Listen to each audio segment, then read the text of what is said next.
Economic growth of the East African community has seen a rapid growth of up to $11.9 billion US, and this has been reflected in the past 2 years.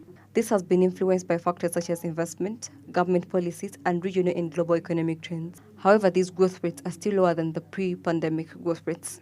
Member states are looking forward to integrating more private sector players into the community to receive more funding, hence boosting development. Yes, now I've been in the office as a Secretary General of the community.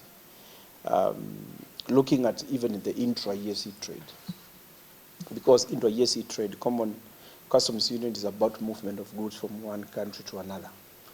And looking at the figures for the last 1 year or 2 years, the intra-trade, as I would say, partner states within the EAC have done business for the last 2 years to the tune of close to $11.9 billion US. In 11 billion, that tells you that within the East Africa partner states, we are making efforts to make sure that goods move from one country to another. It may not have to be to the expectations. It may not be without difficulties because non-tariff barriers continue to come in and frustrate the ease of doing business.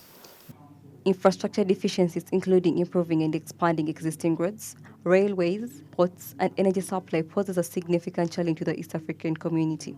Francis Kisiwenya, the Deputy Executive Director of Peace of Youth, notes that insufficient infrastructure hampers trade facilitation, limits connectivity between member states, and affects the movement of goods and services. Look at the East Africa region. Infrastructure is not that well developed. We are still relying so much on roads within the East African region for purposes of trade.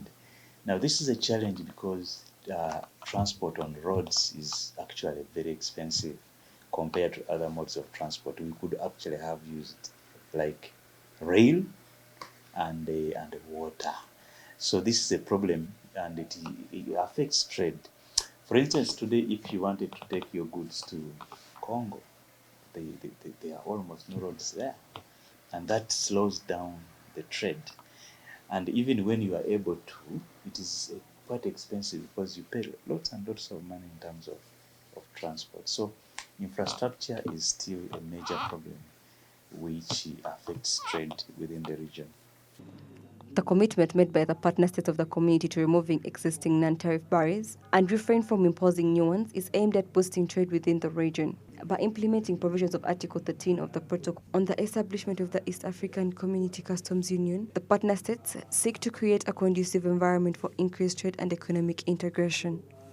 Because when you are talking of expanded market of 300 million people, we must also facilitate or create a climate conducive for goods to be manufactured locally so that we can now be able to meet this market.